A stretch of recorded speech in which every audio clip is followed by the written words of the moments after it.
This is Fling, and this is your Underdog Fantasy Week 8 first look draft. Let's do it.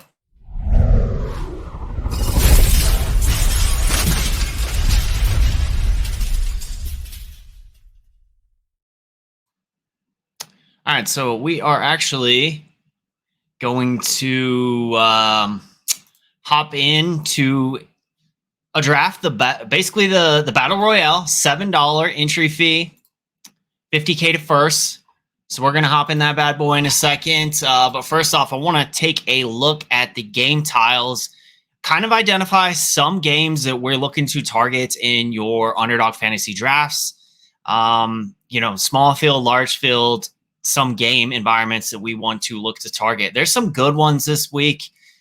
One that really stands out, we got Indy and Houston.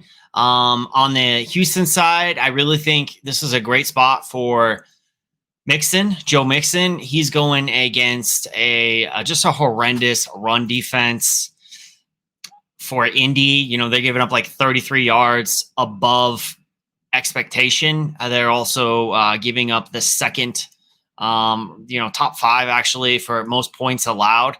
So I think it's a really good spot for Houston. The Houston pass catchers as well. Dell, Diggs, it's a pretty good bounce back spot, but I really like Joe Mixon in that game environment. Don't like a whole lot on the other side. I think if Jonathan Taylor's healthy, maybe like a contrarian play that the field's not going to be as high on this week. The game that I really like that stands out is going to be the Green Bay game. I really love this week. I don't think you need to stack him. It's hard to stack him, but if you're doing enough drafts, I would try to mix in his pass catchers. But I think you could just run him naked in your drafts as long as you have correlation in the rest of the lineup. Really love this spot going against a Jacksonville team that is just the worst secondary in the league. They have a 26.5 point implied team total for Green Bay. So I love that spot this week. And, Dobbs has been getting it going, but it could be Reed this week. Tucker Kraft has been consistent, so he would probably be my favorite cheap stacking option with Love. Another game that I'm really looking to target, I think the field is kind of sleeping on it. We got Tua probably coming back this week. They pretty much said he's going to be good to go for this game, so fire up Tyreek Hill. We're going to hop into a draft here in a minute, and we're going to, in fact, let's see if we can get in one right now. And we're going to see what the value is. Where is the field? Where are they currently on certain players? And I'm guessing this is probably going to start like right away. And we are picking first. So, yeah. So we got to think about who we want with our first overall pick. But I love Tyreek Hill here. Maybe I could come around and get him at the end of the second round. Let's see. We'll see how early he's going. This game has a pretty good high total, but I think this game could fail. Cincinnati has not been super good protecting Joe Burrow. We kind of saw last week Daniel Jones, that offensive line just completely failed. I think we could see something somewhat similar, although Joe Burrow is certainly a better quarterback than Daniel Jones. But I could see this game playing to the under, so I don't really love it. I do love Baltimore going against Cleveland here, and honestly, Henry might be the guy that I would take with my first overall pick, and that's probably what I will end up doing. I think in this spot, it's probably more likely a Henry game than it is a Lamar Jackson game. All right, so it looks like I'm on the clock. We'll go ahead and just take Derrick Henry with the first pick. He has dominated. He's got 200 yards more than the second guy this year, 200 more rushing yards. He's got 8 touchdowns. This is just a really good spot as favorites going against a Cleveland team that's it's kind of just a mess. They lost Deshaun Watson. They traded Amari Cooper. I mean, losing Deshaun Watson isn't really a downgrade, but I think they could be looking to sell. And overall, I just think it's going to be a bad spot for Cleveland. So Henry went first. Breece Hall went second. Breece Hall's a guy I love this week going against New England. Pretty poor run defense, actually. Yeah, they've got about the 3rd worst run defense on the slate. So I love Breece Hall. We've been seeing him get heavily involved, 20-plus opportunities, been heavily involved in the passing game, in the running game. So I think that's a really good spot for Breece Hall as well. Yeah, it looks like Tyreek Hill and Chase went. Barkley. Now, Waddle's a guy I could potentially be looking to target. I don't expect him to be as is drafted a lot, or certainly not early. So he's a guy I think maybe we can get late. Is direct leverage off of Tyreek Hill, so I don't hate that. So yeah, let's kind of see. Maybe I can get Love here. We got 2 more picks.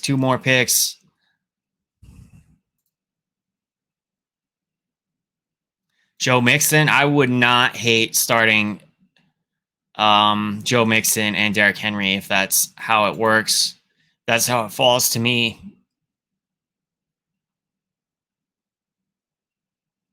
I don't know. Wide receiver is getting pretty thin already, though. So that's not super exciting. All right, so Mixon went. Brock Bowers went. T. Higgins. Don't love the T. Higgins play right there. Bijan, pretty good spot. Josh Allen's in a pretty good spot this week. All right, let's just go ahead and we're going to start Bijan here. And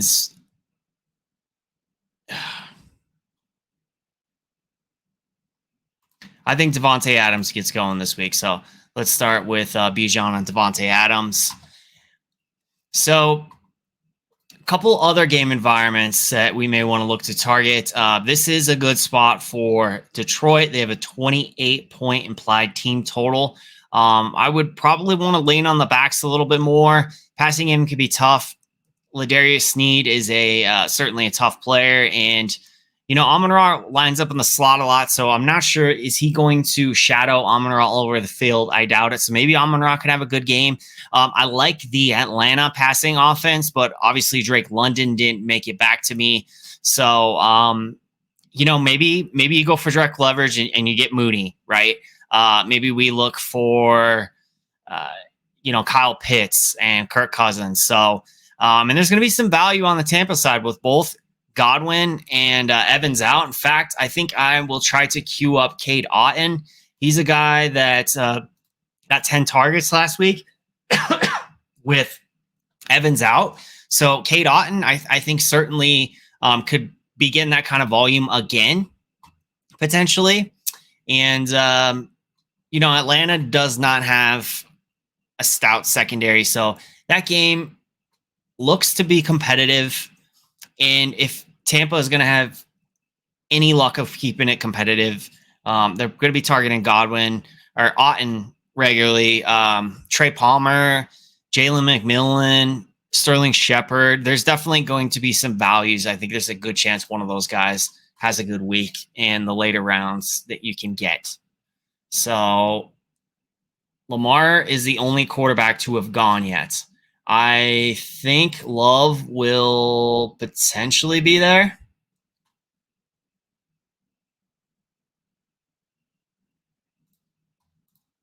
Reed is still on the board. Reed just went. So, like I said, I think we can do Jordan Love naked stacks. I can also could have done just a bring back with Brian Thomas. I think we're going to go DJ Moore here, though, against Washington. Get my 2 wide receivers. Don't want to wait on wide receiver. And then maybe I can get Otton. Maybe I can get Tucker Kraft here in the last round. One of these guys, I got to take a tight end, so it's going to be one of them. Yeah, I'm fine with running Love naked. I don't think you always need to force a stack when you got a guy like Love, he's averaging like 22 points per game. And, we don't necessarily ever know where the ball is going to go to. One week it's Reed, one week it's Dobbs, and it's Dontavian Wicks. So, it's Tucker Kraft. Like it's very hard to predict. It is going to be Tucker Kraft, though, as far as a tight end playing that tight end role. So he's a guy I will look to stack with Love if I can. If Cade Otton's not there, I probably will just take Cade Otton because I think his volume is more predictable in that spot. A couple other spots that I really would like to target. I like Josh Allen, kind of the same thing. Is it going to be Amari Cooper? Is it going to be Kincaid? Is it going to be Shakir? I think you can run Josh Allen naked. I would perfectly be fine with that as well against Seattle. It's a pretty good spot. That's a high team total, so I like it. Chargers going against New Orleans, just kind of a lifeless defense as we saw last week against Denver. So I think J.K. Dobbins is really in play. And then the game right next to it, Denver here, the 25 and point implied team total. I really like Javonte Williams this week. I think he's going to be in play again. And, anytime you could target two poor defenses, the teams that give up a lot of points, and you get value, you get Javonte later in the draft. Did we even see him go in this draft yet? So see, you can get Javonte in the last round. You can get J.K. Dobbins in the last round of your draft. Jonathan Taylor being slept on, he could potentially start this week. So yeah, these are some late round running backs. If you're waiting a little bit, you're going wide receiver, you're going quarterback early, you're going tight end, I think you could definitely do that. So Cade Otton went, so we'll just go ahead and do that Love stack. We'll take Tucker Kraft, and that's going to do it. That's my first look draft. I got a Jordan Love to Tucker Kraft stack, Derrick Henry, Bijan Robinson, Devontae Adams, and DJ Moore. So that's going to do it. Make sure you are subscribed to the channel because I got a lot more Underdog Fantasy content coming your way. Specifically, I'm going to be dropping the best values, the best fades, and the best targets. Be dropping 3 consecutive videos this week for that. So stay tuned. Thank you. We'll see you next time.